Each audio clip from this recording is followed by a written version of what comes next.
अस्सलाम वालेकुम my dear students, my name is Hasan Raza. उम्मीद करता हूँ आप तमाम स्टूडेंट्स बखैर वाफियत हैं।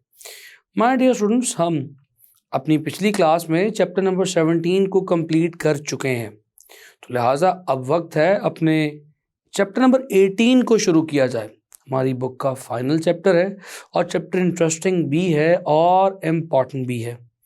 Dear students, the chapter is atomic and nuclear physics.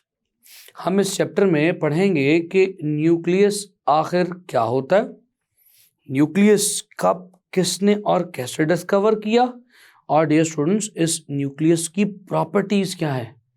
जब ये न्यूक्लियस ब्रेक होगा, टूटेगा, तो किस किस्म की रेडिएशंस को एमिट करेगा। और आखिर हम इस चैप्टर में ये भी देखेंगे कि न्यूक्लियर बॉम्ब, एटॉमिक बॉम्ब आखिर किस तरह से बिल्ड किए गए थे। माय डियर स्टूडेंट्स, चलिए लेक्चर को आगे बढ़ाते हैं और समझते हैं इस न्यूक्लियर फिजिक्स के राज। तो डियर स्टूडेंट्स, जिस तरह से मैंने भी आपको चंद लम्हे पहले बताया कि हमें आज के इस चैप्टर में जो हम शुरू करने जा रहे हैं एटॉमिक एंड न्यूक्लियर फिजिक्स के बारे में पढ़ना। डियर स्टूडेंट्स, हमारा ज़्यादा फोकस इस चैप्टर में न्यूक्लियर फिजिक्स पर होगा। हम स्टडी करेंगे कि न्यूक्लियस क्या है, न्यूक्लियस के इनसाइड कौन कौन से मेजर पार्टिकल्स एग्जिस्ट करते हैं, उन पार्टिकल्स की आपस में इंटरेक्शन कैसे है, स्टेबल न्यूक्लियाई क्या है, अनस्टेबल न्यूक्लियाई क्या है। ये वो बातें जो मैं आपको लेक्चर के इंट्रोडक्शन में भी बता चुका हूँ। तो चलिए बात को थोड़ा सा आगे बढ़ाते हैं। माय डियर स्टूडेंट्स, 585 BC में सबसे पहले ये कॉन्सेप्ट अराइज हुआ था कि ये सारा मैटर, आप, मैं, आपके इर्द गिर्द वो तमाम चीज़ें जिन्हें आप टच कर सकते हैं, फील कर सकते हैं, ये किसी ना किसी स्मॉलेस्ट पार्टिकल से मिलकर बनी है। फॉर एग्जांपल, अगर आप अपने इर्द गिर्द मौजूद लोहे का एक बड़ा पीस लें, उस बड़े पीस को ब्रेक करें, एक दो छोटे छोटे पीसेस प्रोड्यूस हो जाएंगे। डियर स्टूडेंट्स, आप हर छोटे छोटे पीस को ब्रेक फर्दर करते चले जाएं तो एक ऐसा पीस आएगा, एक ऐसा मटेरियल आएगा जो सबसे छोटा होगा, जिससे छोटा कुछ नहीं हो सकता। So the first time this concept was given in 585 BC। सबसे पहले इस कॉन्सेप्ट को 585 बिफोर क्राइस्ट में ग्रीक फिलोसोफर डेमोक्रिटस ने दिया था। So 585 BC में द ग्रीक फिलोसोफर डेमोक्रिटस ने ये कॉन्सेप्ट दिया था कि matter is made up of indivisible particle. लेकिन डियर स्टूडेंट्स, बिफोर क्राइस्ट, हजरत ईसा की पैदाइश से भी तकरीबन 600 साल पहले, 585 साल पहले तकरीबन, टेक्नोलॉजी इस कदर डेवलप नहीं हुई थी, या यूँ मैं कहूँ कि टेक्नोलॉजी उस वक्त डेवलप ही नहीं थी कि उसकी बात को साबित किया जा सके। तो इसकी बात बिल्कुल भी किसी सूरत साबित ना की जा सकी। लेकिन कॉन्सेप्ट था, फिलॉसफी में, फ़लसफ़े में ये कॉन्सेप्ट था, आइडियोलॉजिकली ये कॉन्सेप्ट था कि मैटर सबसे छोटे पार्टिकल से मिलकर बनता है। डियर स्टूडेंट्स, इस कॉन्सेप्ट को बहुत ज़्यादा देर के बाद, तकरीबन 2500 साल के बाद, जी बिल्कुल सही सुना आपने, 2500 ईयर्स के बाद, ऑलमोस्ट इतने सालों के बाद प्रूव किया गया। Dear students, the very first person who proved that the atom is the smallest particle was John Dalton. 1808 में उसने ये कॉन्सेप्ट भी दिया और इसके ऊपर एक्सपेरिमेंटल रिसर्च भी हुई। सो John Dalton was a first person जिसने ये कहा था कि एटम ही स्मॉलेस्ट या इनडिविजिबल पार्टिकल है मैटर का, इसे मजीद डिवाइड नहीं किया जा सकता। सो फिर वही बात है कि एट दैट टाइम टेक्नोलॉजी इस कदर ग्रूम नहीं हुई थी कि एटम को फर्दर डिवाइड किया जा सके। एटम का नाम भी ऑटोमॉस से रखा गया था, यानी कि इनडिविजिबल, जिसे तकसीम ना किया जा सके। यानी कि अगर आप आयरन के एक पीस को ब्रेक करना शुरू करें तो डियर स्टूडेंट्स, एक के बाद दूसरा पीस उससे छोटा, दूसरे के बाद उससे छोटा पीस फिर उससे छोटा पीस आधा आधा आधा उससे तोड़ते चले जाए, तो वो सबसे छोटा पीस जो मज़ीद डिवाइड ही ना हो सके, यानी वो स्मॉलेस्ट एंटिटी, स्मॉलेस्ट पार्टिकल, या यूं कह लूं कि आयरन का पूरा पीस जिन एक जैसे पार्टिकल से मिलकर बना है वो एटम्स कहलाएंगे। जैसे कि हम कहते हैं कि घर, एक इमारत का बिल्डिंग ब्लॉक उसकी ब्रिक है, ईंटें हैं। एक जैसी ईंटों को मुख्तलिफ तरह से रख के, मुख्तलिफ ओरिएंटेशंस पर रख के एक पूरी इमारत तैयार की जाती है। उसी तरह से किसी भी मटेरियल में एटम्स को मुख्तलिफ ओरिएंटेशंस में रख के पूरे का पूरा मटेरियल, पूरे का पूरा सब्सटेंस तैयार किया जाता है। सो John Dalton gave the concept of atom. Atom, जैसे मैंने भी बताया, कि comes out from a word Atmos which means indivisible, जिसे डिवाइड नहीं किया जा सकता। तो चलिए स्टूडेंट्स लिखते हैं, ये किससे निकला हुआ? एटमॉस, एटमॉस से निकला हुआ, which means it can not be undivided.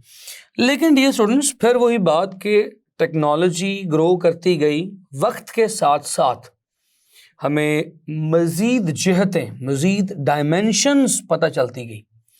तो फाइनली फिर एक वक्त आया कि रुदरफोर्ड ने एटॉमिक मॉडल को स्टडी करने के लिए, एक एटम के स्ट्रक्चर को स्टडी करने के लिए, एटॉमिक स्ट्रक्चर को पढ़ने के लिए, इस एटम को भी फर्दर कुछ पार्ट्स में डिवाइड किया। उसने ऑब्जर्व किया कि एटम एक ही चीज नहीं है, एटम भी कुछ मुख्तलिफ चीजों से मिलकर बना है।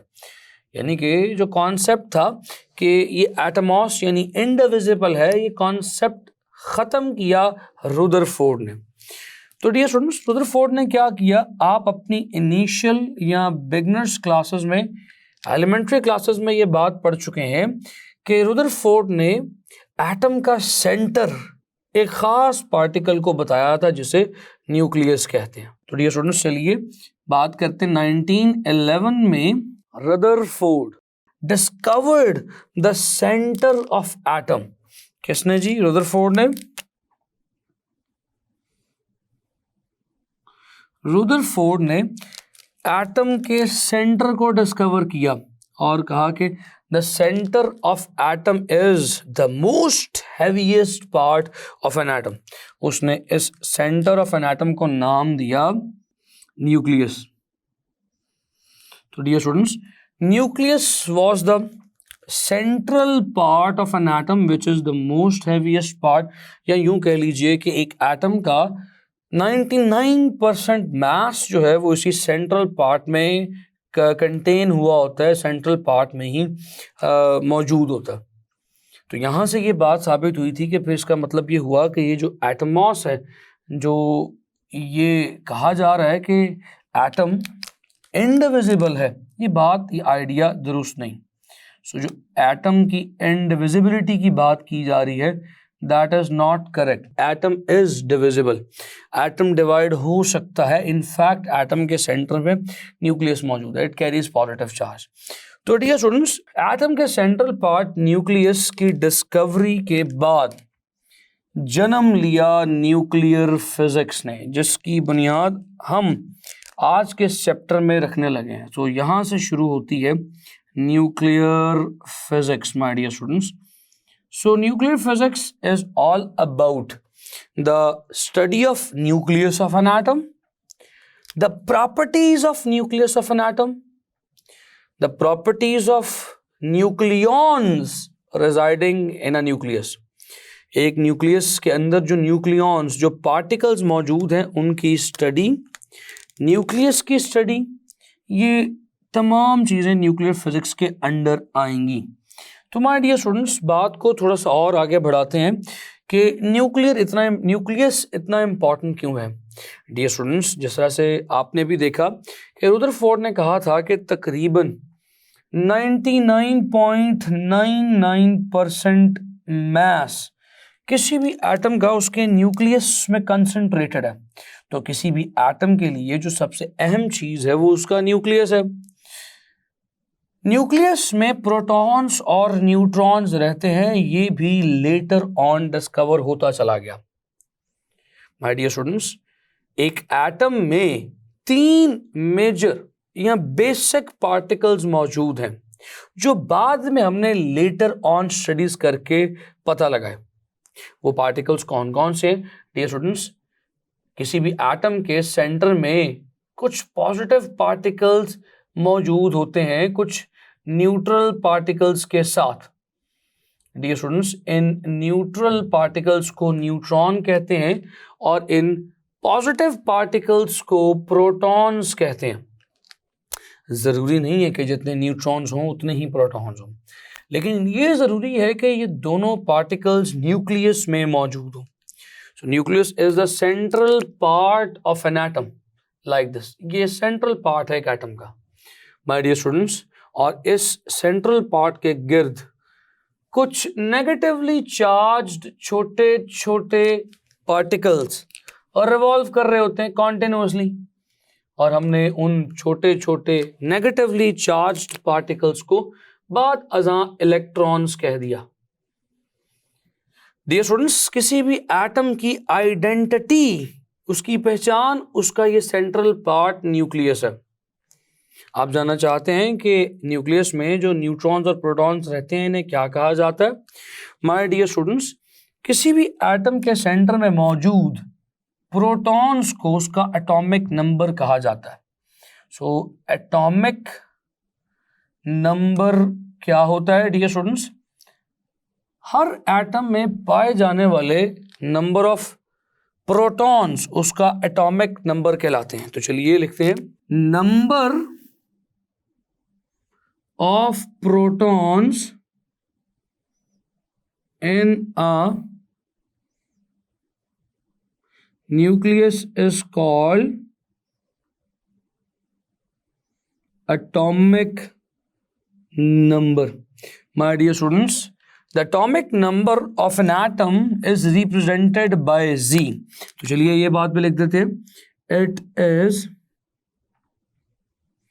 represented by Z. तो स्टूडेंट्स, एटॉमिक नंबर तो हमें समझ में आ गया। नंबर ऑफ प्रोटॉन्स जो किसी भी न्यूक्लियस में मौजूद हो उसे एटॉमिक नंबर कहते हैं। अगर आप यहाँ पर गौर करें तो ये पॉजिटिव चार्जेस कितने हैं डियर स्टूडेंट्स? So 1 2 3 and 4।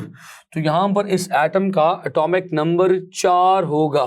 तो dear students, atomic number for this atom is going to be 4। और डियर स्टूडेंट्स, ये जो प्रोटॉन है ये प्रोटॉन इलेक्ट्रॉन से 1836 टाइम्स हैवियर है, यानी कि तकरीबन 1836 गुना भारी है। 1836 टाइम्स हैवी है इलेक्ट्रॉन से। स्टूडेंट्स, खाली प्रोटॉन्स ही मौजूद नहीं है इस न्यूक्लियस में। इस न्यूक्लियस में इसके साथ न्यूट्रॉन्स भी मौजूद हैं।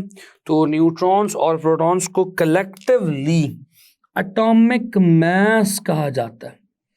सो what is meant by atomic mass of an atom? So dear students, atomic mass कहते हैं sum of neutrons and protons in a nucleus is called as atomic mass. चलिए लिखते हैं, sum of neutrons and protons in an atom, atom भी कह सकते हैं आप इसे, न्यूक्लियस भी कह सकते हैं, is called atomic mass of that atom. Dear students, इसे रिप्रेजेंट किससे किया जाता है? It is represented by A. इसे ए से रिप्रेजेंट किया जाता है my dear students. So what is A? देखिए यहां पर 4 प्रोटॉन्स थे और 1 2 3 4 ही न्यूट्रॉन्स हैं। तो इसका ए एटॉमिक मास कितना हो जाएगा? 4 + 4, 4 + 4 is 8। सो एटॉमिक मास इस न्यूक्लियस का 8 होगा माय डियर स्टूडेंट्स। तो अब आपको एटॉमिक मास भी समझ आ गया। तो डियर स्टूडेंट्स, अगर आपको एटॉमिक मास दिया गया हो, नंबर ऑफ प्रोटॉन्स दिए गए हो, तो क्या आप नंबर ऑफ न्यूट्रॉन्स कैलकुलेट करके बता सकते हैं? जरा सोचिए। Yes, you can calculate the number of neutrons from atomic mass and atomic number. कैसे? अगर मैं आपसे यहाँ पर कहूँ कि मुझे इस एटम के नंबर ऑफ न्यूट्रॉन्स कैलकुलेट करके बताएं, तो कैसे करेंगे? नंबर ऑफ न्यूट्रॉन्स कैलकुलेट कीजिए, कैसे करेंगे? Dear students, number of neutrons n से रिप्रेजेंट किए जाते हैं और n किसके इक्वल होगा?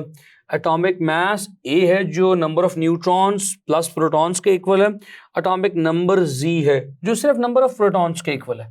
तो मैं लिख सकता हूं number of neutrons is atomic mass minus z। तो याद रखिएगा, किसी भी न्यूक्लियस के नंबर ऑफ न्यूट्रॉन्स निकाले जा सकते हैं उसके एटॉमिक मास में से एटॉमिक नंबर को सब्ट्रैक्ट करके। फॉर एग्जांपल, जैसे इस हमारे केस में इसका एटॉमिक मास 8 है, तो उसके न्यूट्रॉन्स कितने होने चाहिए? Atomic mass is 8, atomic number is 4, 8 minus 4, तो इसके एटॉमिक मास में से एटॉमिक नंबर को माइनस करके जवाब 4 आएगा, यानी इसके नंबर ऑफ न्यूट्रॉन्स 4 होंगे। तो अगर आप इसे चेक करें तो ये वाकई 4 है, 1 2 3 4। So this is the formula to calculate the number of neutrons in any atom. My dear students, जब भी आप किसी एटम को लिखते हैं तो लिखने का तरीका क्या है? So proper method to write an atom, a symbol of an atom along with its atomic number and atomic mass is, इसका प्रॉपर मेथड, प्रॉपर तरीका क्या है? फॉर एग्जांपल, x एक एटम है, एक एलिमेंट है जिसका एटॉमिक नंबर z है और एटॉमिक मास a है। तो डियर स्टूडेंट्स, आप कैसे लिखेंगे? आप लिखेंगे x is having atomic mass a, atomic number z। तो डियर स्टूडेंट्स, तरीका फॉलो किया जाएगा वो कुछ इस तरह का है कि आप उसका एटॉमिक मास उसकी टॉप लेफ्ट साइड पर लिखेंगे और atomic mass bottom left side पर लिखेंगे। तो डियर स्टूडेंट्स, यहाँ तक तो बात बहुत सिंपल थी। तो चलिए एक कदम और आगे आते हैं और अपने इस चैप्टर की पहली एग्जाम्पल को देखते हैं। हमारे चैप्टर की पहली एग्जाम्पल में एक न्यूक्लियस दिया गया है। क्या दिया गया है जी? हमें एक न्यूक्लियस बताया गया है, हमें उसके नंबर ऑफ न्यूट्रॉन्स कैलकुलेट करने हैं।